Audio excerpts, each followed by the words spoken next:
Assalamualaikum warahmatullahi wabarakatuh. Perkenalkan, nama saya Mujahidah. Saya merupakan mahasiswi dari Poltekkes Kemenkes Pangkal Pinang, Prodi D3 Keperawatan Belitung tingkat 1. Di sini saya akan menjelaskan mengenai kebutuhan dasar manusia.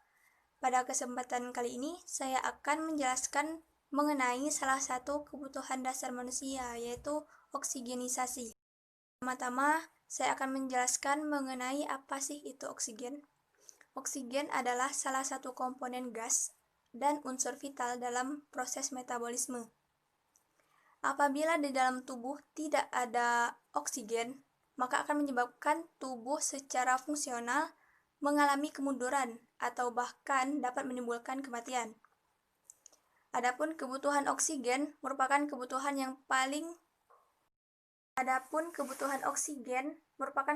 yang sangat paling utama dan sangat vital bagi tubuh. Dan dapat disimpulkan bahwa oksigen itu merupakan suatu komponen gas yang merupakan kebutuhan dasar manusia yang digunakan untuk kelangsungan metabolisme sel. Dan selanjutnya kita akan mengupas apa sih itu oksigenisasi.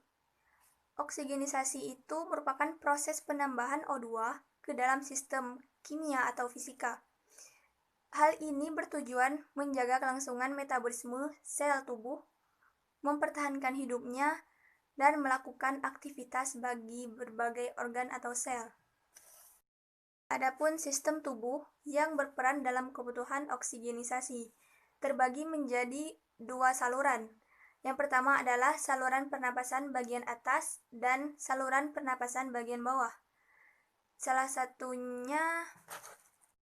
Adapun saluran pernapasan di bagian atas meliputi hidung, faring, laring atau tenggorokan, dan epiglotis. Selanjutnya saluran pernapasan bagian bawah meliputi trakea, bronkus, dan bronkiolus. Adapun paru-paru ini berfungsi sebagai tempat pertukaran gas O2 atau oksigen dan CO2 atau oksigenisasi Adapun fungsi dari paru-paru itu sendiri yaitu sebagai tempat pertukaran gas O2 atau oksigen dan CO2 atau karbon dioksida. Selanjutnya saya akan menjelaskan mengenai proses oksigenasi. Proses yang pertama adalah dimulai dari ventilasi. Ventilasi dipengaruhi oleh beberapa faktor, yakni adanya kontraksi oksigen di atmosfer, adanya kondisi jalan nafas yang baik, dan adanya kemampuan toraks dan alveoli pada paru-paru. Yang kedua adalah proses difusi. Proses ini dipengaruhi oleh beberapa faktor, yakni luasnya permukaan paru-paru, tebal membran respirasi atau permeabilitas, perbedaan tekanan dan konsentrasi O2, dan arinitas gas. Selanjutnya adalah proses yang kedua yaitu difusi. Proses ini dipengaruhi oleh beberapa faktor, yakni luasnya permukaan paru-paru, tebal membran respirasi atau permeabilitas, perbedaan tekanan dan konsentrasi O2, dan yang terakhir adalah afinitas gas. Selanjutnya yang ketiga adalah proses transportasi. Adapun proses ini dipengaruhi oleh beberapa faktor, yakni cardiac output dan kondisi pembuluh darah. Selanjutnya adalah faktor-faktor yang mempengaruhi kebutuhan oksigenasi. Yang pertama adalah faktor saraf otonom, yang kedua adalah faktor hormonal dan obat. Pada faktor ini, semua hormon termasuk devirat-katekolamin yang mana dapat melebarkan saluran pernapasan. Selanjutnya adalah faktor alergi pada saluran nafas, seperti debu, bulu binatang, serbuk benang sari bunga, kapuk, dan makanan. Selanjutnya adalah faktor perkembangan. Pada tahap ini, perkembangan anak dapat mempengaruhi jumlah kebutuhan oksigenasi. Selanjutnya adalah faktor lingkungan, seperti faktor alergi, ketinggian, dan suhu, di mana kondisi tersebut mempengaruhi kemampuan adaptasi. Yang terakhir adalah faktor perilaku, seperti perilaku dalam mengkonsumsi makanan atau status nutrisi. Selanjutnya saya akan menjelaskan mengenai mekanisme pernapasan. Mekanisme ini terjadi saat keadaan sadar maupun tidak sadar, yang terbagi menjadi dua proses, yaitu proses inspirasi dan proses ekspirasi. Berdasarkan cara melakukan inspirasi dan ekspirasi tersebut dan tempat terjadinya kedua proses tersebut, yakni pada pernapasan dada dan pada pernapasan perut. Pertama-tama, saya akan menjelaskan mengenai pernapasan dada. Pada proses inspirasi, hal pertama yang terjadi adalah kontraksi, yang dilanjutkan oleh tulang rusuk terangkat, rongga dada membesar, paru-paru mengembang, selanjutnya tekanan udara rongga paru-paru di luar atau di dalam udara dan keluar masuk ke paru-paru. Selanjutnya adalah proses ekspirasi. Pada proses ini dimulai dari relaksasi, tulang rusuk turun, rongga dada menyempit, paru-paru mengecil, tekanan udara rongga paru-paru di luar, udara keluar dari paru-paru. Selanjutnya adalah volume dan kapasitas paru-paru. Volume dan kapasitas paru-paru ini sendiri setiap orang itu berbeda, tergantung pada ukuran paru-paru, kekuatan bernapas, dan cara bernapas. Volume paru-paru orang dewasa sama dengan 5-6 liter, yang terdiri dari volume tidal, volume cadangan inspirasi, volume cadangan ekspirasi, dan volume residu. Selanjutnya adalah volume tidal, merupakan volume udara hasil inspirasi atau ekspirasi pada setiap kali bernapas normal, kurang lebih mencapai 500 cc atau per mili pada rata-rata orang dewasa muda. Selanjutnya adalah volume cadangan inspirasi, merupakan volume udara ekstra yang dapat diinspirasi setelah volume tidal, kurang lebih mencapai 3000 cc per mili. Selanjutnya volume cadangan ekspirasi, yaitu merupakan volume udara yang dapat diekspirasi kuat pada akhir inspirasi normal, kurang lebih mencapai 1100 cc per mili. Selanjutnya adalah volume residu, merupakan volume udara yang masih tetap berada di dalam paru-paru setelah ekspirasi kuat, kurang lebih sebanyak 1200 cc per mili. Selanjutnya adalah gangguan atau masalah kebutuhan oksigenasi. Yang pertama adalah hipoksia.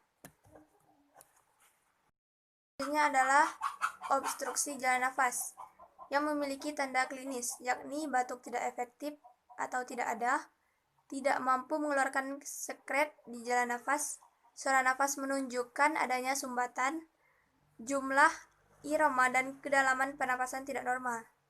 Selanjutnya adalah pertukaran gas yang mengalami tanda-tanda klinis, yakni dispni pada usaha nafas, nafas dengan bibir pada fase ekspirasi yang panjang, agitasi, lelah dan letargi, meningkatnya tekanan vaskuler paru-paru, menurunnya saturasi O, dan meningkatnya PaCO, dan terakhir adalah sianosis.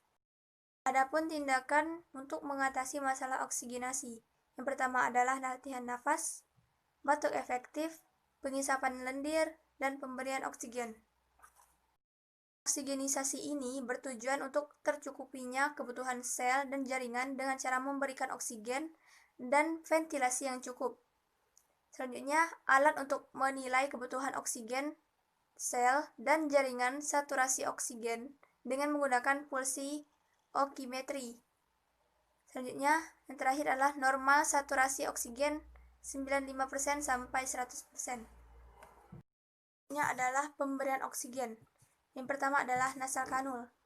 Nasal kanul merupakan tabung plastik yang mempunyai cabang kecil yang menonjol untuk dimasukkan ke dalam lubang hidung. Metode ini merupakan metode yang paling mudah dan paling dapat diterima karena lebih efektif, mudah dipakai, dan nyaman untuk pasien. Pasien yang menerima oksigen melalui nasal kanul ke hidung dapat berkomunikasi dengan mudah, dapat makan, dan dapat melakukan aktivitas setiap hari. Keuntungannya lebih dapat ditolerir anak-anak dan dewasa. Adapun kerugian dari nasal kanul ini yaitu konsentrasi yang dihasilkan kecil, pemberian tidak boleh lebih dari 6 liter, atau jika berlebihan iritasi pada mukosa hidung. Ini adalah simple mask. Kelebihan dari simple mask ini yakni pasien merasa nyaman, dan kekurangannya udara bersih dengan udara ekspirasi masih tercampur, sehingga konsentrasi oksigen masih belum maksimal. Konsentrasi oksigen rendah, aliran tinggi. Selanjutnya adalah rebreathing mask.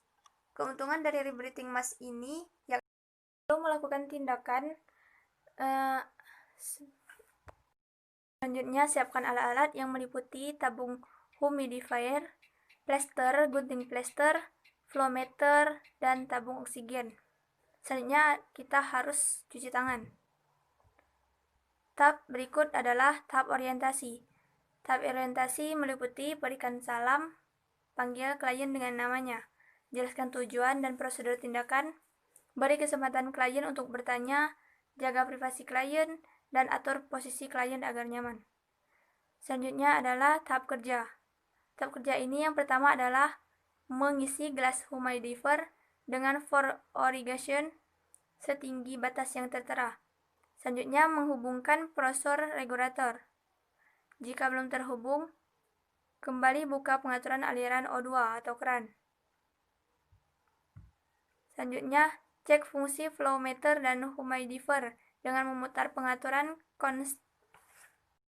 Selanjutnya, cek fungsi flowmeter dan humidifier dengan memutar pengatur konsentrasi O2 dan amati ada tidaknya gelombang udara dalam gas flowmeter. Selanjutnya, menghubungkan kateter nasal kanul dengan flowmeter. Selanjutnya, alirkan oksigen ke kateter nasal dengan menggunakan punggung tangan untuk mengetahui ada tidaknya aliran O2 1-6 liter per menit. Cek kanul tiap 6 per 8 jam. Selanjutnya membereskan alat dan melepaskan sarung tangan. Dan selanjutnya adalah tahap terminasi.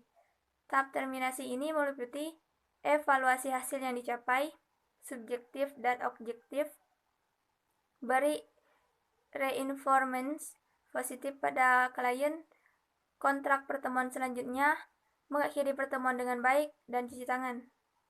Tahap dokumentasi, yaitu dokumentasikan tindakan yang sudah dilakukan beserta respon klien. Selanjutnya, pemberian oksigen dengan rebreathing mask. Yang pertama adalah tempatkan masker ke arah wajah klien dan letakkan dari hidung ke bawah. Selanjutnya adalah atur masker sesuai dengan bentuk wajah. Masker harus menutup wajah 6-10 liter per menit.